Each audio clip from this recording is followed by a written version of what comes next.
cuando aparece otra voz que no es la voz de Dios. Continuamos con nuestro estudio bíblico. En el día de ayer vimos el estado original del ser humano antes del pecado. Hoy nos corresponde Génesis capítulo 3, versículo 1.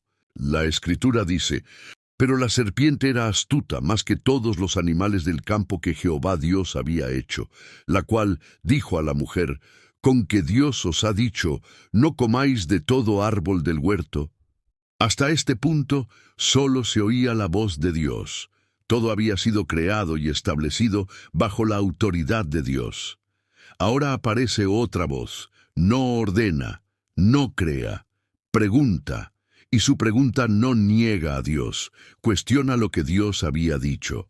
La Escritura señala que la serpiente era astuta, y la palabra usada indica inteligencia calculada, sagacidad estratégica.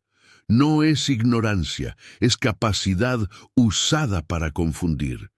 El engaño no entra con gritos ni imposiciones, entra de forma sutil, torciendo la voz de Dios. La pregunta, ¿con que Dios os ha dicho?, introduce duda donde antes había certeza. No cambia el escenario externo, mueve el escenario interno.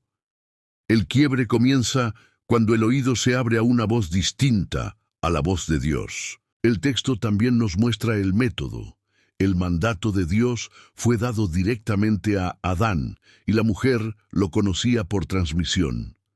La estrategia no acusa inferioridad, explica cómo se siembra la confusión cuando aparece una interpretación torcida alrededor de la voz de Dios. Aquí aprendemos que no toda voz que menciona a Dios viene de Dios, que el engaño comienza cuando la voz de Dios es distorsionada y que el orden empieza a quebrarse cuando la voz de Dios deja de ser la única referencia. Génesis capítulo 3 nos muestra el momento exacto en que la historia cambia, cuando otra voz intenta ocupar el lugar que solo le pertenece a la voz de Dios. Aquí aprendemos a discernir qué voz escuchamos, porque no toda voz que se oye viene de Dios. La voz de Dios crea, ordena y da vida. La voz de Dios trae claridad, verdad y dirección. Y toda otra voz busca cuestionar, confundir y desviar. Por eso cuidamos el oído, afirmamos el corazón y permanecemos atentos solo a la voz de Dios, viviendo bajo su autoridad y caminando en obediencia a lo que Dios ha dicho desde el principio. El eco de la voz de Dios.